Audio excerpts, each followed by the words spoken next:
Hello everyone. Today we are going to master the parts of speech together, and we will explore each part and understand how they work in sentences. By the end of this lesson, you will be able to 1. Identify the 8 parts of speech clearly and step by step. 2. Understand their functions and examples. 3. Use them to make clear sentences. So let us get started with the first part of speech. Everyone, what is a noun? A noun is a word that names something, isn't it?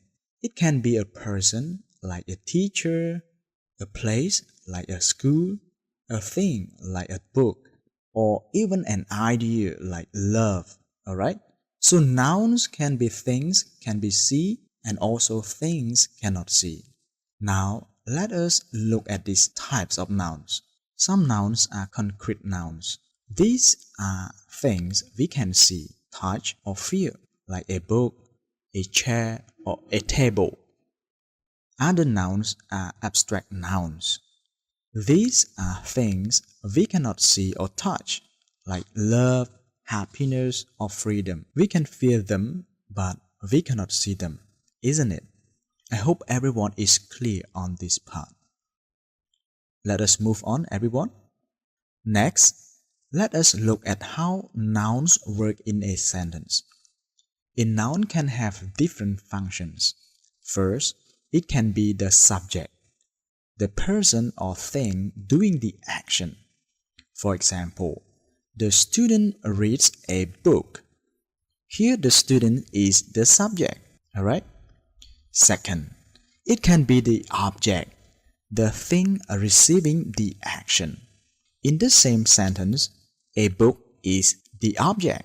Third, it can be a complement. This comes after is, am, or are, and gives more information about the subject. For example, he is a teacher.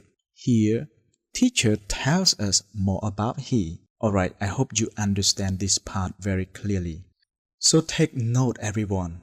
Nouns are very important because they help us name people, places, things, and ideas. When we understand nouns, we can build clear and correct sentences. And that makes our English stronger, doesn't it?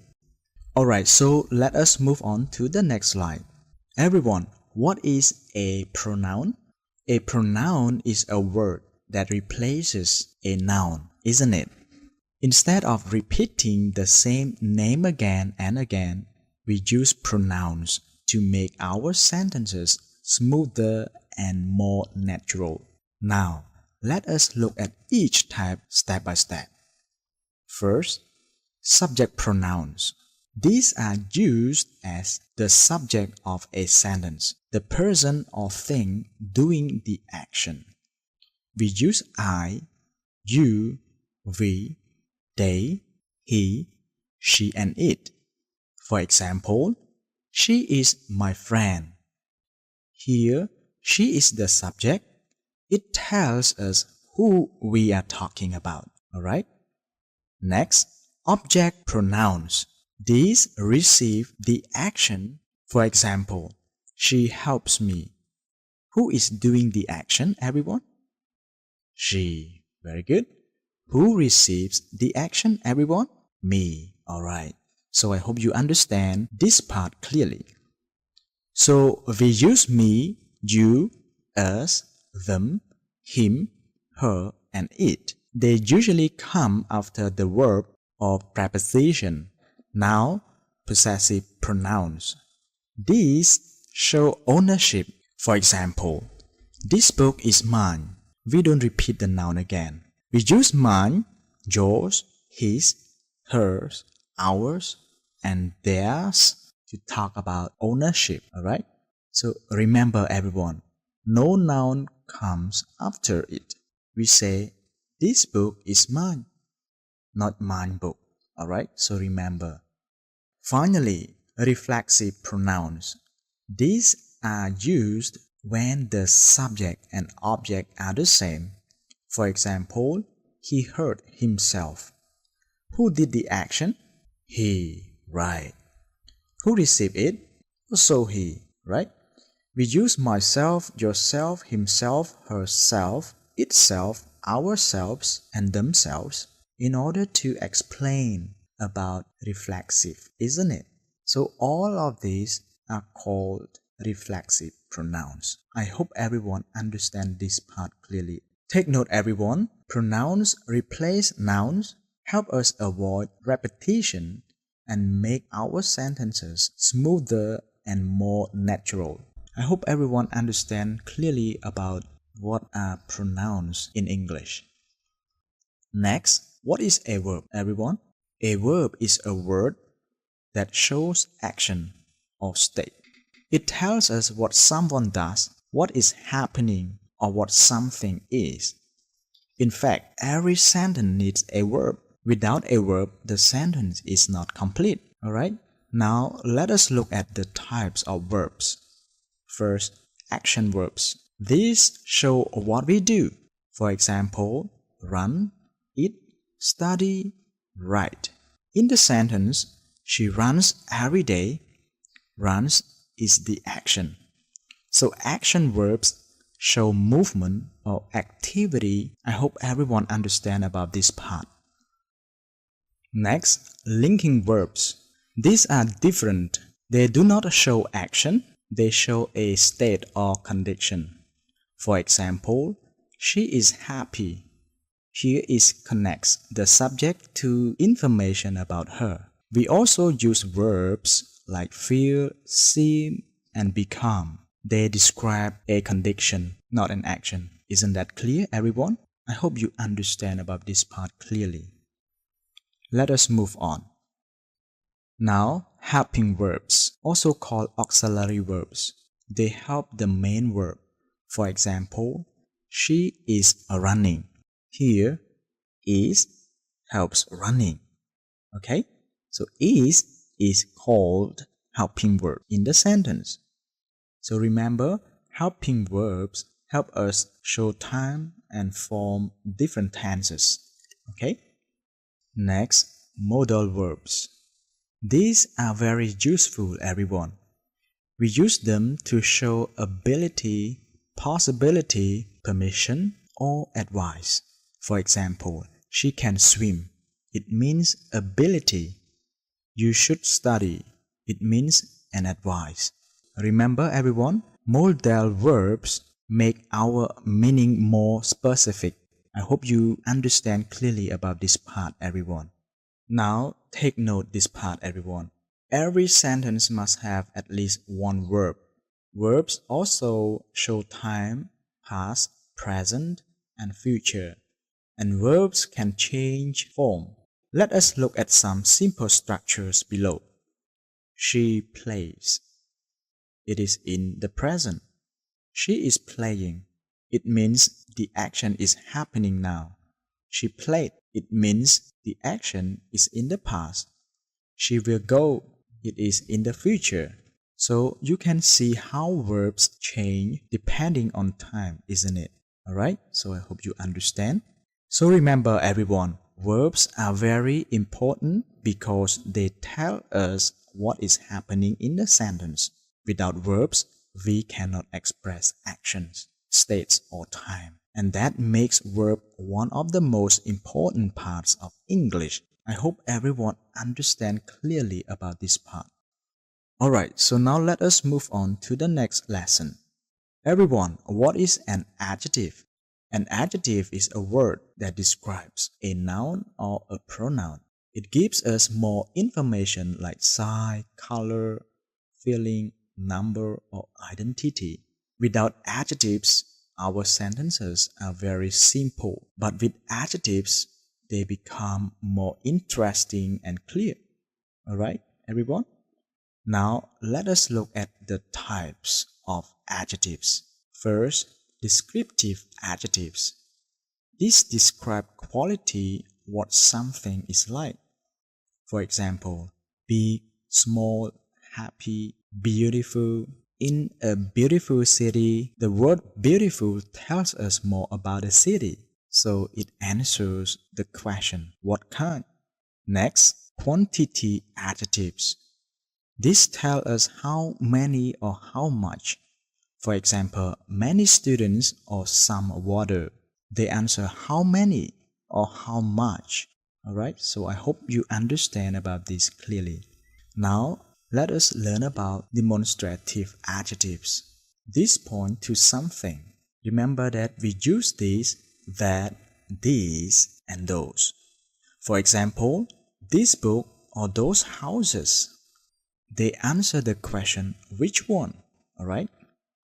Next, possessive adjectives. These show ownership. For example, my, your, his, her, our, and their. In my bag, the word my tells us who owns the bag. Alright? So I hope everyone understand about this part clearly. We also use adjectives for numbers and order. For example, 2 books or the first lesson. These help us give exact information. Now, take note everyone. Adjectives usually come before a noun. For example, a big house.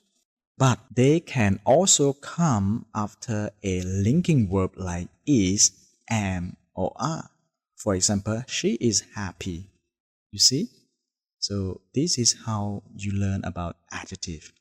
So when we use more than one adjective, we follow an order.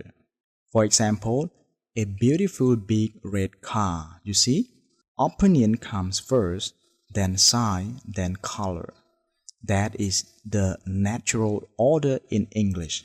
So I hope everyone is clear about this part. Next, we can also compare using adjectives. For 2 things, we use the comparative adjective. For example, she is taller than me. Next, for 3 or more, we use the superlative adjective. For example, she is the tallest. Alright, so I hope you understand about what is comparative adjective, what is superlative adjective. So remember everyone, adjectives help us describe things more clearly. They answer questions like what kind, which one, and how many, and they make our sentences more detailed, more interesting, and more natural. Alright, so I hope everyone understand about this part very clearly. Let us move to the next lesson, everyone. Everyone, what is an adverb? An adverb is a word that describes or modifies a verb, an adjective, or even another adverb. It gives us more information about how, when, where, how often, or how much something happens. Alright? So let us look at the types of adverbs.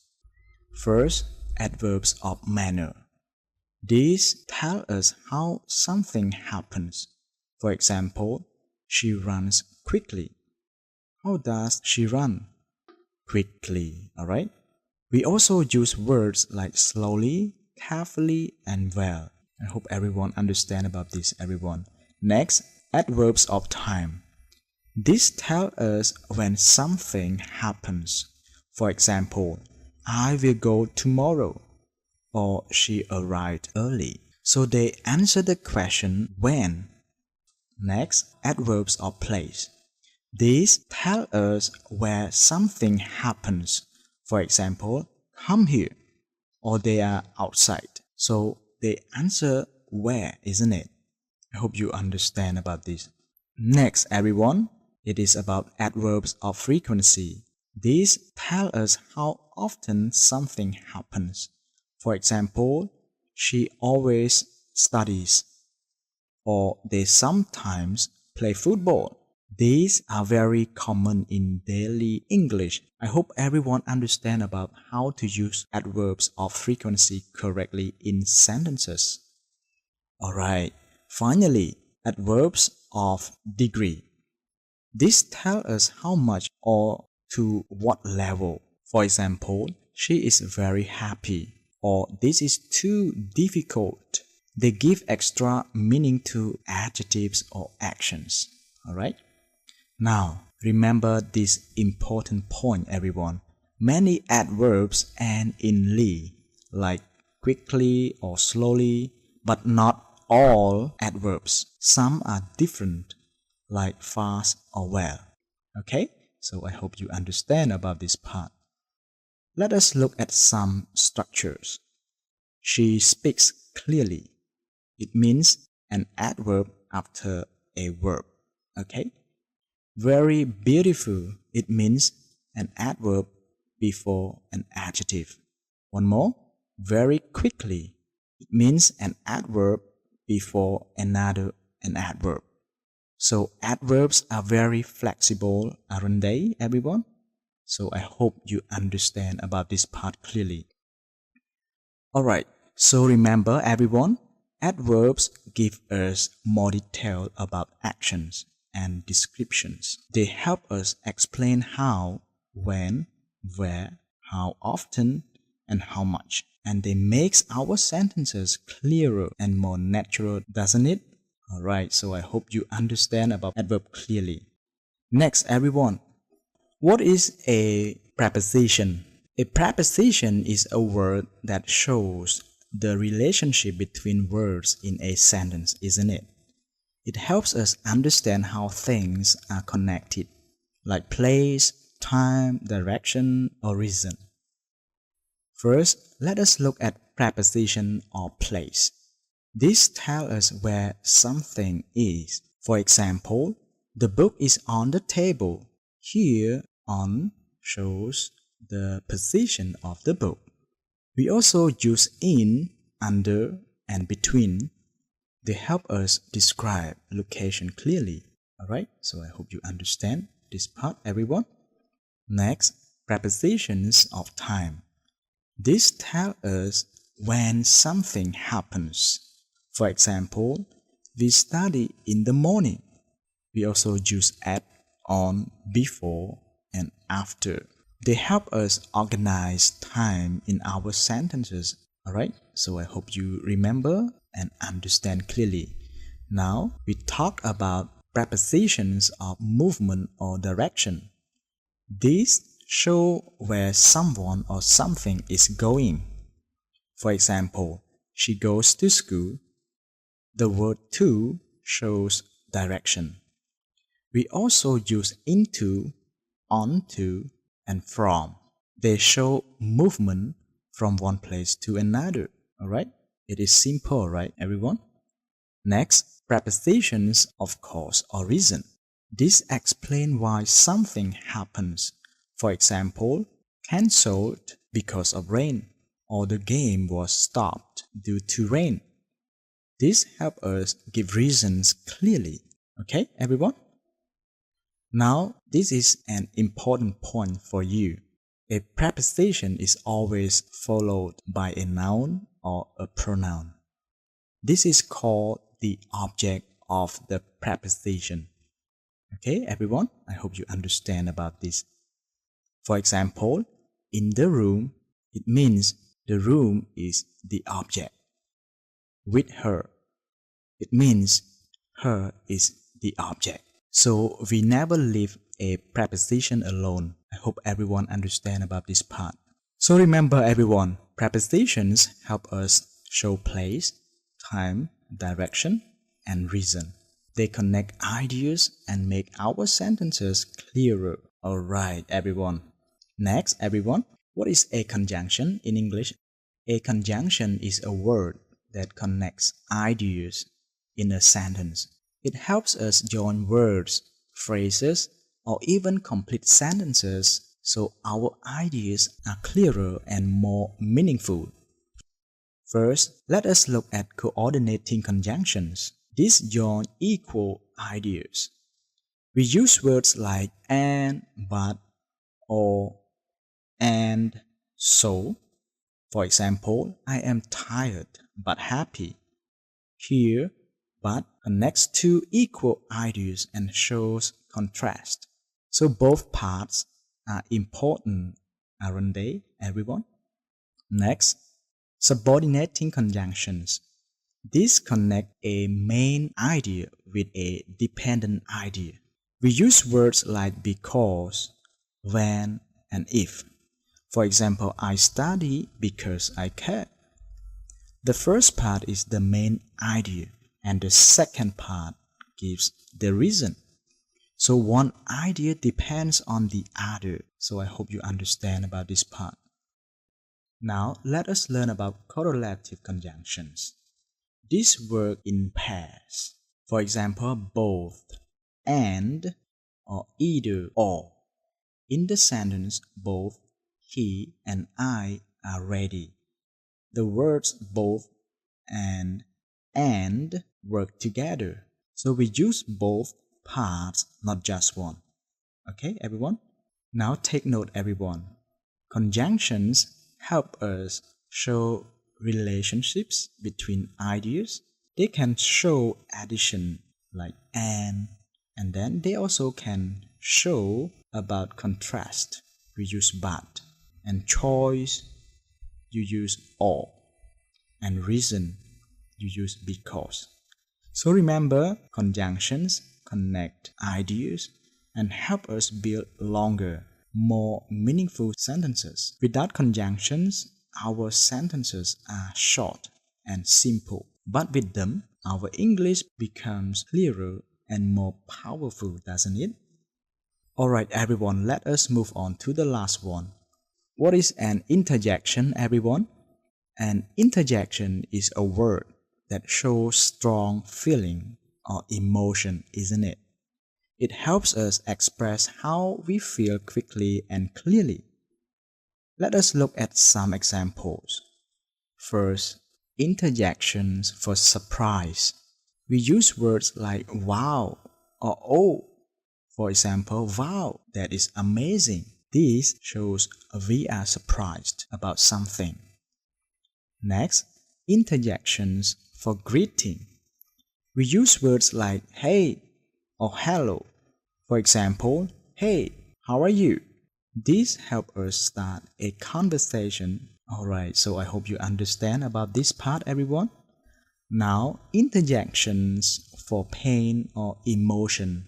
We use ouch or oh no in the sentence. For example, ouch, that hurts. This shows pain or a strong reaction. Next, interjections for joy or approval. We use words like great or yes in sentences. For example, great, you did it. This shows happiness or success. Now take note, everyone. Interjections are often followed by an exclamation mark because they show strong feeling. They are very common in speaking and they do not always follow normal grammar rules. Alright, so I hope you understand about this part. So remember, everyone, interjections make our speech more expressive, more natural, and more lively. Without them, our sentences sound very flat, but with them, our emotions are clear. So I hope you understand very clearly. Alright everyone, today you have learned many things about parts of speech. I hope you understand about the lesson clearly and see you in the next video. Bye!